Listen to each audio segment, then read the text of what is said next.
I don't think there are enough words in the English language, or there are enough appropriate words to describe the range of emotions that I think Pennsylvanians share with their neighbors in Virginia, New York, and the rest of America after literally witnessing the most brutal act of terrorism, perhaps in mankind, at least in recent history.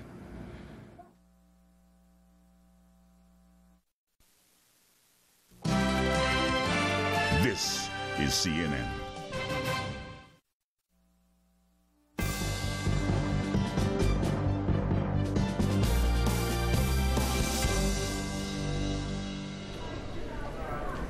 The day after a massive and unprecedented terrorist attack on America, a nation mourns. A major recovery effort is underway in Lower Manhattan right now, a search for thousands of innocent victims and hundreds of their rescuers who were lost in the destruction.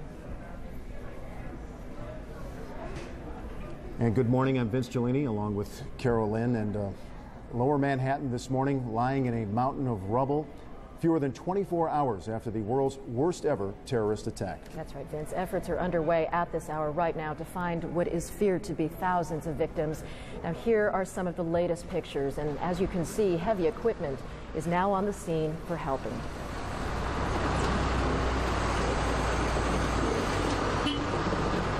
Among the victims, more than 300 firefighters are missing, feared dead. They were among the first crews to enter the World Trade Center area after the initial plane crashes. We also have new pictures of those terrible moments when two passenger jets became missiles aimed at the Twin Towers.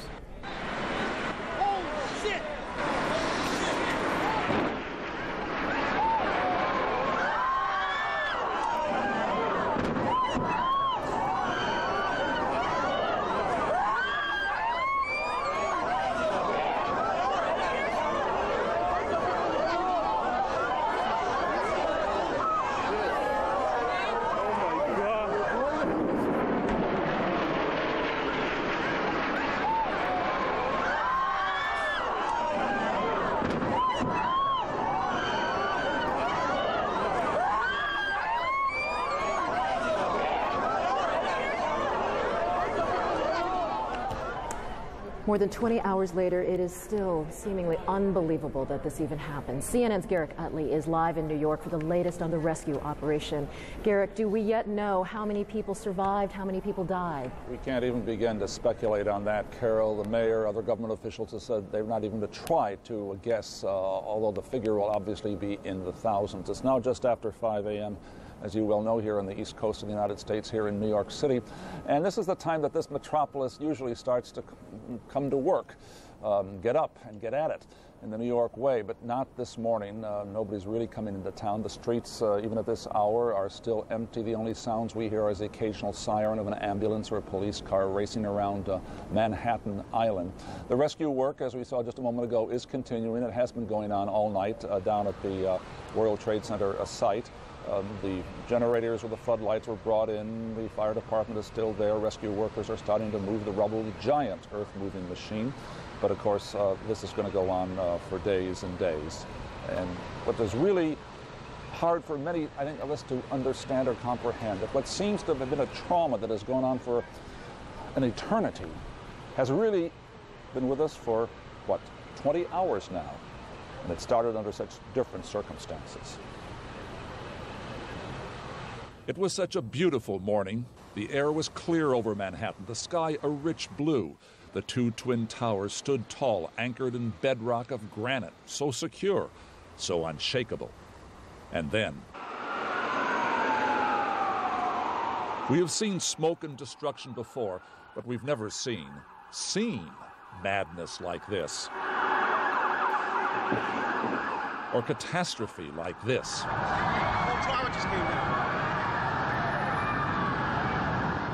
It was a morning when words could only begin to express the horror.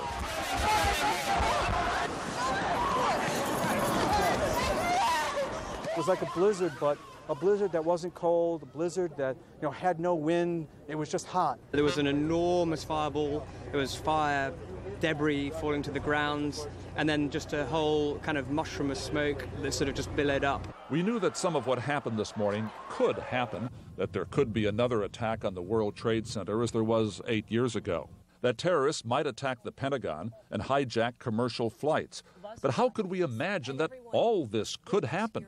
That much of the government would be shut down, the capital of the United States evacuated, and the White House, that the president of the most powerful nation in the world would take evasive action for his own security. Across this nation, from airports closed down to home to workplace, we watched and tried to comprehend what we were seeing. It took time after the shock of the terror to digest the dimension of the human tragedy. We tried to imagine what those caught in the soaring towers, in the doomed planes in the Pentagon went through. Before the end, we can only wonder what happens next. The president vows action. The search is underway for those who are behind these evil acts. I've directed the full resources of our intelligence and law enforcement communities to find those responsible and to bring them to justice. Retaliation, even revenge, may feel sweet one day, but right now there are only the remnants of terror, the pain of the tragedy, and the tears. And now there is the morning after and the days to come, and the morning newspaper, another one, has reached Manhattan Island, New York's Daily News, the largest circulating tabloid in the United States, the oldest one too. The headline is simply, "It's War," in red letters, pictures throughout the newspaper as throughout the other journals coming out in this city and across the country this day. Really telling us nothing new, except that it's war. The question, of course, Carol, is if we know where the battleground is. It was right down here in Lower Manhattan. It was in the Pentagon today or yesterday. The search there continues. The question is, where is the enemy? And that's what we will be asking for days and weeks to come. Certainly. Carol? And how do we find the enemy? Thank you very much, Garrick Utley, reporting from New York. We will get to that matter in just a moment, but right now we want to talk about the recovery operation. New York Mayor Rudy Giuliani says hospitals have so far treated 1,100 people. Catholic Cardinal Edward Egan arrived at St. Vincent's Hospital to administer last rites to a dozen victims. CNN's Michael Oku is monitoring the situation at St. Vincent's, and he joins us now live. Michael. Carol, in a couple hours, most New Yorkers will awake in a city with a gaping hole in its skyline. But there is absolutely no lack of compassion or empathy in many of the people at this scene on this night. Walking along, I should say that many of the pedestrians here at St. Vincent's Hospital, which of course has become the main triage center here in New York, have greeted each other with knowing nods, which, as you can imagine, is not common practice here in New York. It's been a very strangely silent night. Just north of here, a couple blocks on 14th Street, the police department has set up barricades, and that's limiting the traffic just south of 14th Street to residents, police vehicles, and occasionally emergency medical vehicles whose sirens occasionally punctuate and break the eerie silence. Now, about 40 minutes ago, we saw 3 victims. And in fact, in the last 1 minute, we saw a 4th victim who we identified as a police officer. They were rushed into the hospital, but it is unclear whether any of those victims sustained injuries associated with the World Trade Center attack. Hospital officials here at St. Vincent's said that they have admitted 327 patients associated with the attack, 50 to 55 of whom were in critical condition as of 10:30 last night, Eastern Time. Many of those victims sustained severe burns, many of those burns to the face. Officials say that they will have another briefing at about 6:30 this morning, and we will be here, of course, live for that. Back to you, Carol. All right, thank you very much. Michael Oku, outside of St. Vincent's Hospital this morning. It could be weeks before we know the absolute total number of people who were injured and killed.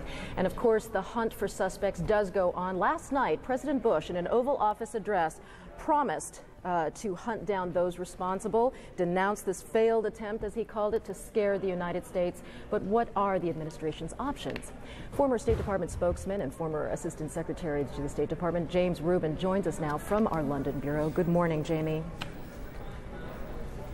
Good morning to you. Well, certainly Americans will be waking up this morning asking, how could this possibly happen? And we have learned that just last month, security officials had warned about Osama bin Laden's threat to American installations overseas.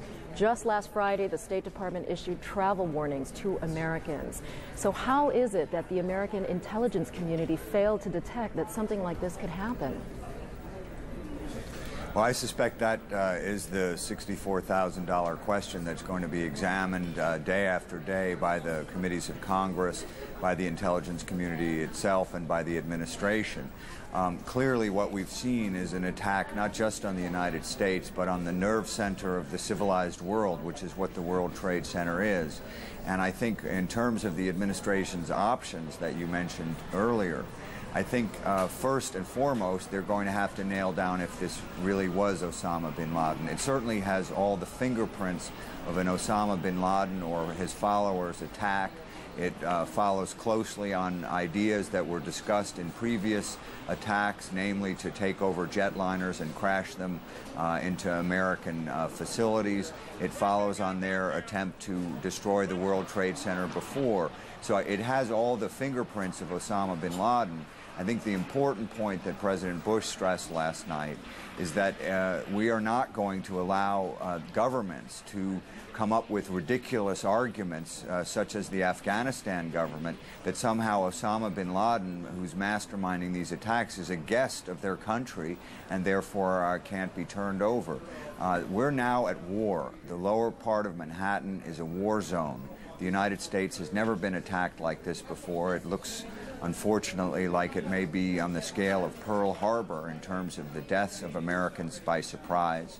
And Americans are going to respond to that war. And the key question is whether the President of the United States is going to be able to gather the civilized countries of the world, all of them, one by one, putting the question to them, are you on the side of the civilized peoples, the peoples who believe in not just freedom but in safety and security, or are you going to be on the side of these evil terrorists? And that diplomatic campaign has already begun, and it's going to be an enormous challenge because there's no way to combat this kind of terrorism and prevent it from happening again without the support of large numbers of countries in the world. Which raises another question, Jamie. How far should the United States go in going after sympathetic governments who might be supporting Osama bin Laden? Of course, you know that it's thought that he's being harbored by the Taliban in Afghanistan. So even with a united front, what options do the administration have in going after the Taliban?